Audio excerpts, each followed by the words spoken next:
This is Hot Mike. Hot Mike. On the networks of WDAY. WDAY. Here's Dom Izzo. I think just like Dom's outfit, they're not always pretty. Sometimes they're really ugly. But Just been all over Amazon and just about every site looking for these mustard pants. And My wife will tell you, she wants to burn mine. People actually listen to your show. They watch. They I watch told it. you, yeah. play defense in that first half like Dom transitions to you after the game. It's way too long, way too lazy, but You got all these answers. I'm going to bring you over and have you do our non-conference schedule. I'd love to. I'd love to go to Grand Canyon, I would man. love. Hey, well, you doing can that come with. game. That's not the thing. I love when you're on Dom. You're so transparent. And I'm like, so two things are happening. That one, people are watching your show, Yes, listening. yes. Right? That Yep. caught me a little off guard. I'm just being honest. We know people are watching. It's that time on a Tuesday. North Dakota State men's basketball coach David Richman joins us. His appearances are brought to us by Northwestern Mutual. The first place Bison men are on their way to Denver and Oral Roberts coming up this week. Before we get going, I just pointed out I had at least a couple people, at least 3 people come up to me for the game Saturday and say, I love your segment with Dave. I watch it every single Tuesday. So I'm telling you, people are tuning in. They want to know what's going on. Do we have proof of this? Like, what are the numbers? There's got to be some kind of analytic. I'll get it. data I'll that get you it to you. I know you love your statistics, your analytics. I'll get it to you after the show. Don't you worry. It's like this. It's kind of like this, and then on Tuesdays at 10, it just Absolutely. There's no doubt. absolutely. And do I need to get this out of the way? Do I need to take my shirt off here right away? Hey, I was Like, gonna save I got the soundbite for later. We'll save it. Don't you worry. We'll play it coming up. Oh, I couldn't do that to you. Nobody needs to see that, including me. How would you best describe Saturday's game? Was it a rock fight, jungle cage fight? How do you describe the matchup with St. Thomas? Yeah, like no, and I how do I say this? I just say, like, listen, St. Thomas is a really, really good program, and what Johnny's done through this transition, I got a ton of respect, and they got some tough dudes, Yep. and they make winning basketball plays.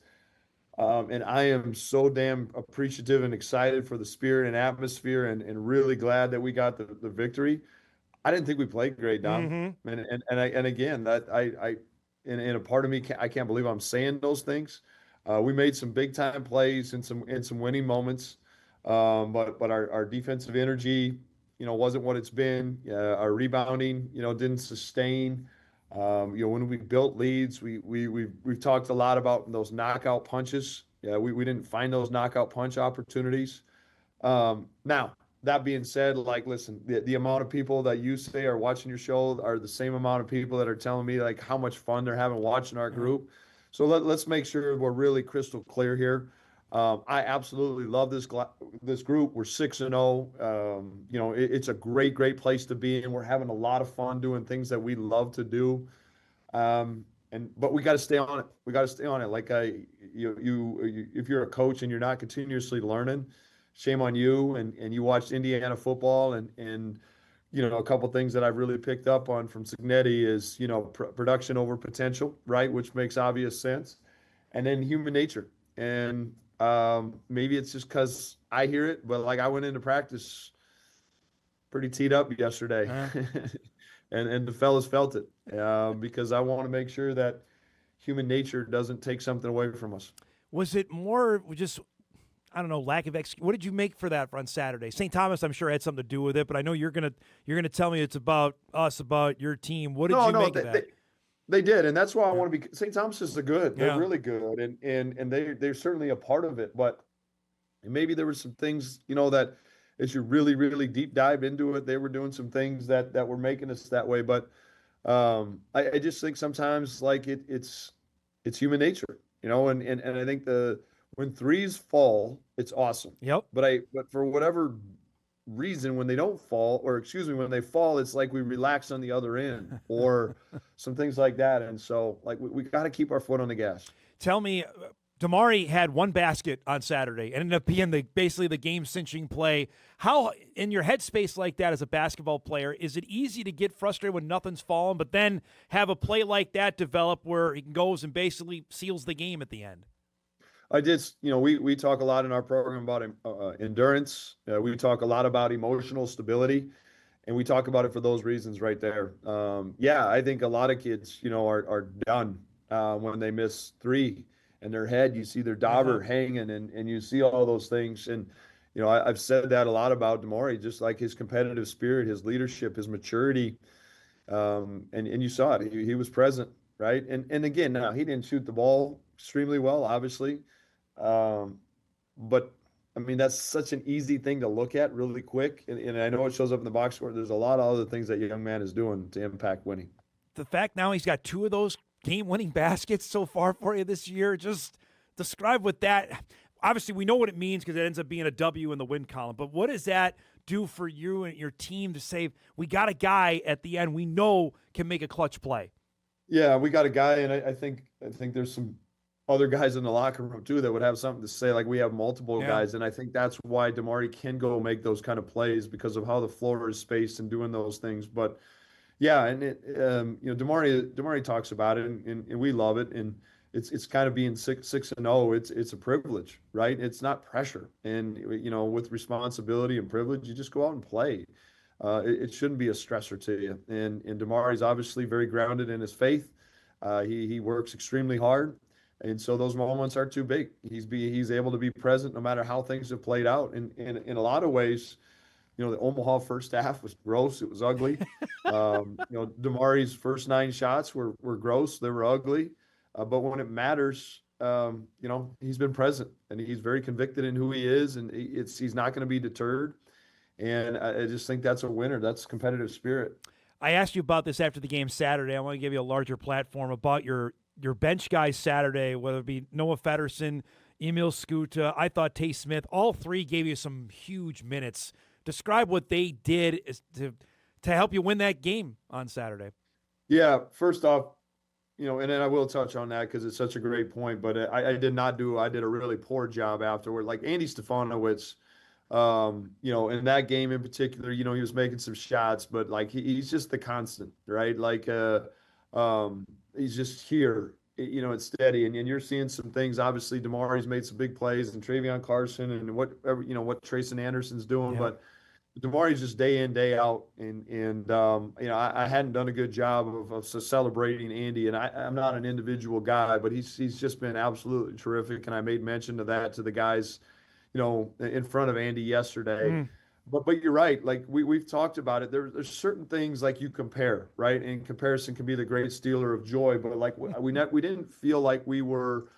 Maybe as as efficient as we were last year, missing Jackson, missing Jacardi, and Mason Miller, and some of those guys. But I have talked about it, a lot about our physicality, our length, our athleticism, and also our versatility and our depth. And I think it's a great strength. I just had 2 meetings already this morning about guys, with Carson Smith and with Riley Massey that I think are really good basketball players. And I think, too, the other piece to that, Dom, is because of that, we're able to have really challenging competitive practices. And when you can challenge and compete in practice, that makes you, better win games. But, really happy for Emil. He's had some adversity this year of learning a new system and having some injuries. Clearly, Fetty's been having some adversity of being basically a 3-year starter and now coming off the bench.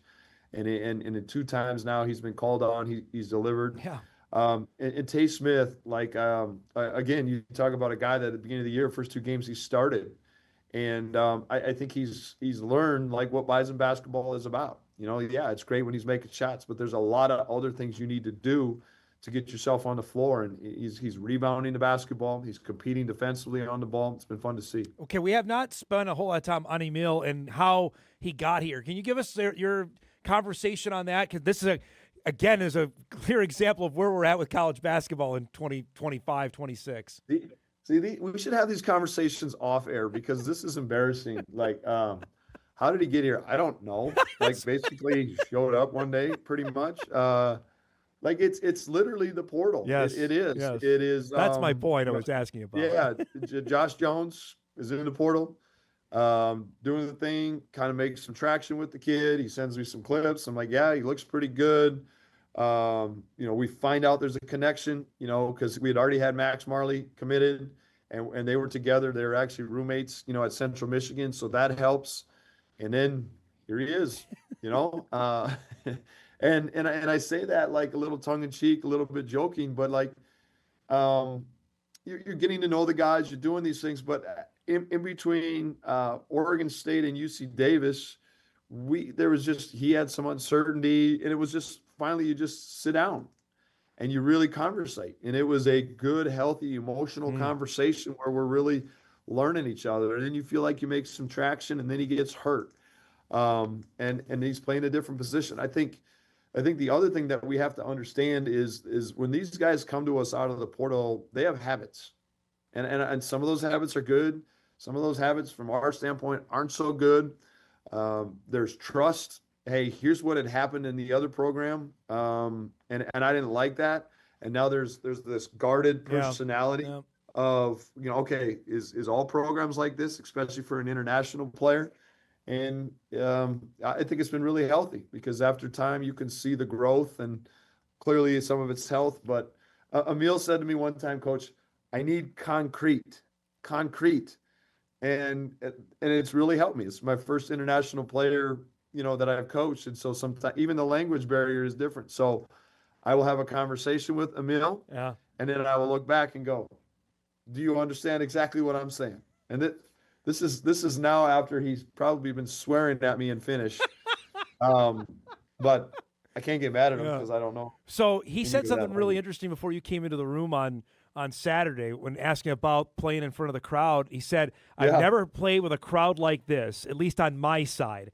To have that, it's amazing and really gives us a boost. And that's interesting because you and I have been on this show. We've done it for 6 years now, talking about getting people out to the games. He sees this as like that's an unbelievable atmosphere, and it was, and it can be that all the time. Yeah, but I've always said that too. It's not like he's just saying, But I do think it's cool. I think it's really cool, and those are the little things as you go through a season you continue to pick up on. And I'm, he was at Sac State, he was at Central Michigan. I don't know what those crowds were like. Clearly they weren't white like they were this past week, according to E. But yeah, and I think too, just the way he played, the black eye, the blue collar mentality, like he endeared himself too, and the fans get behind that, and just what an awesome Wednesday night with the students in particular, and Saturday ran it back like just a lot of fun, just like it's college basketball, man. It was great. What was it like before we go to break, walking out Wednesday, getting ready for the game, and see that section right by your bench? What was that like for you before the Jackrabbit game last week? Yeah, I mean, it was really cool, and we've had a lot of behind the scenes talks and conversations, and there's a lot that goes into marketing and getting fans there, and I'm a firm believer that at the end of the day, the students.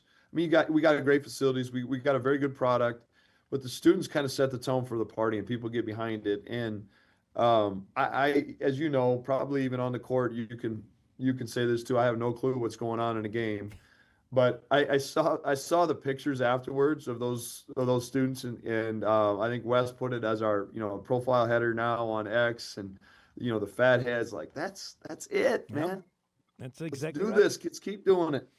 Let's break. We come back. We'll chat about the upcoming road trip matchup to Denver, and then Oral Roberts as NDSU men's basketball coach Dave Richman. Conversation continues on the other side of the break. We're back right after this. I think if I were to take my shirt off, which I gladly would here on Dom's show or something like that, that's exactly what I look like. Chiseled, just a specimen like that. There it is. That's the immortal words from the men's basketball coach. I believe you were asked about Emil Skuta, and you were describing if he were to take his shirt off and you volunteer. Here you go. The floor is yours. Absolutely. Go for it. That never happened. You can AI everything, and I never would have said anything like that because I'm probably more chiseled than Emil, And I'm gonna keep our ratings high. Yes, I appreciate that. I'll keep my shirt on. So you got a little road trip here coming, Denver and ORU. I was joking with you before you came on. This is swan song of going to Denver because obviously they're leaving the league after this year. Tim brought a handful of his guys from MSU Mora to play out there. They're certainly scoring. They're letting everybody getting scored on. What do you anticipate for a game out there on Thursday night? Yeah, I know we're really excited for a great opportunity, and And we talked to our guys about, just being a Bison in general because of our successes and a lot of the great things that we have going on within our state, university department, all those things. You have a target on your back. Well, and then now you show up to a place and you're 6-0, you're going to have a bigger target on your back. And you have a former Bison, on their team. You have, Bergie, who's just been right across the river for a lot of years and had a lot of success. He brings some players with, and I tell you what, it's exactly what we're looking for. We're looking for a challenge, and we're going to get challenged there. They have been elite in the country offensively. The Carson Johnson kid, he can really go. But I know we're excited. We're excited to continue to compete, and we're excited to be better. And I feel like our team is fighting and finding great ways to win, but has so many options to get better too. And that's what this weekend's all about. You feel like this is I know you probably roll your eyes at this word, gritty group. Is this a team that resembles you and how they play? So I'm gritty. Well, that's what you like. You mean, that's kind of what you and I would, yes, I would say that. Yes. Well, there you go. I do. That's a compliment. I don't know if a lot of people would say that's a compliment.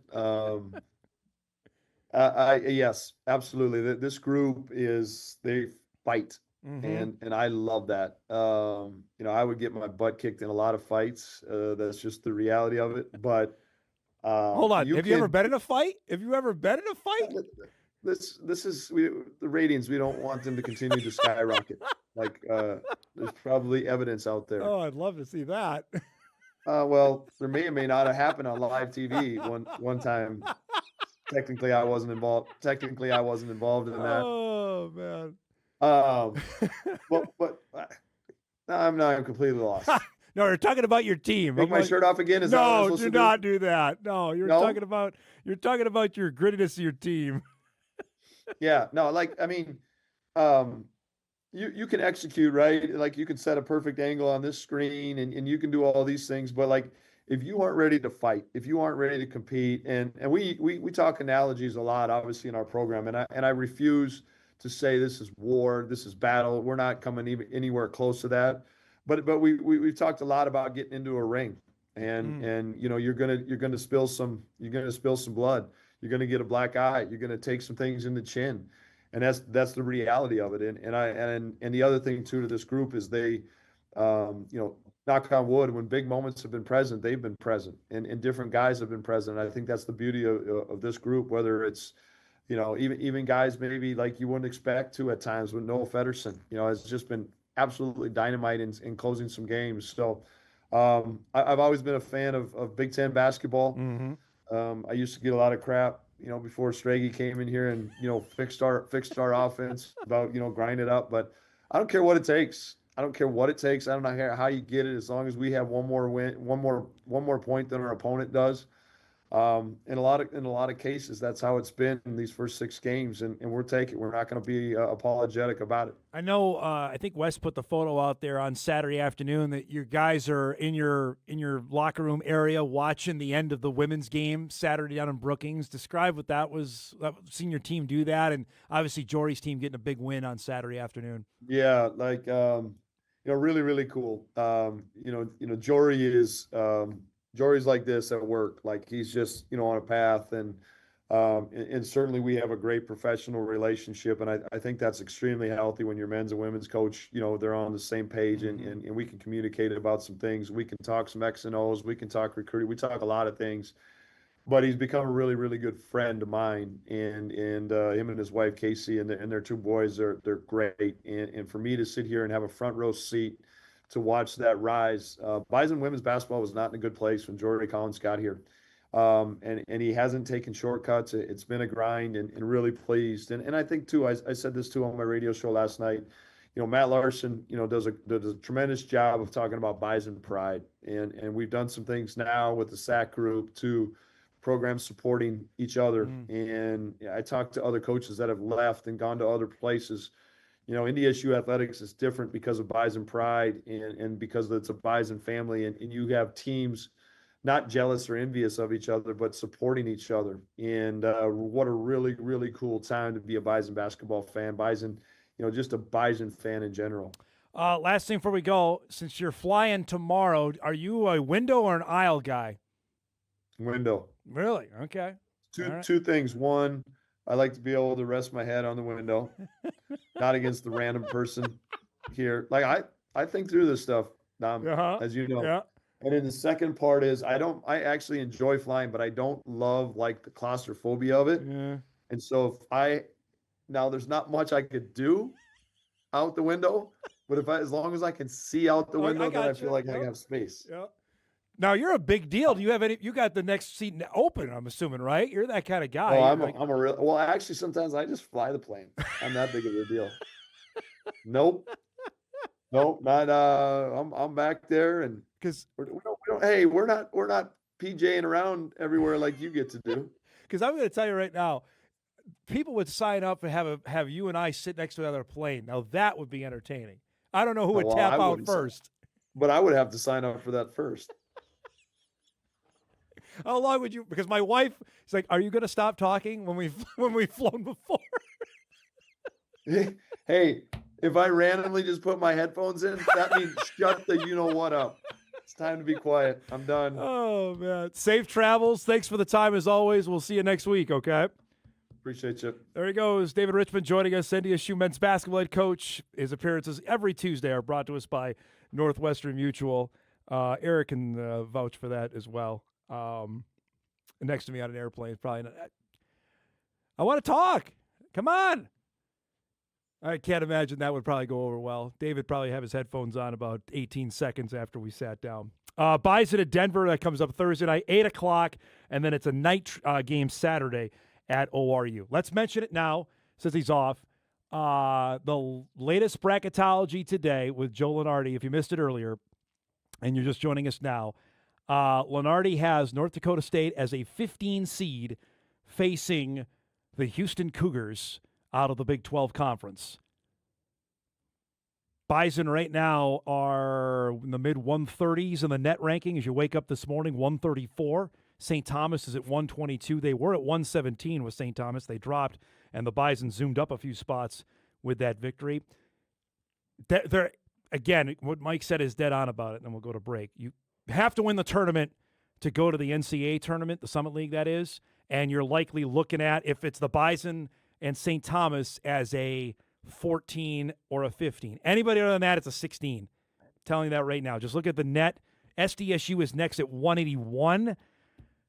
After that, if there's something crazy, if it's Denver or Omaha wins it, they are looking at maybe going to Dayton as a 16 seed, like the Bison did back in 2019. NDSU's better than that now.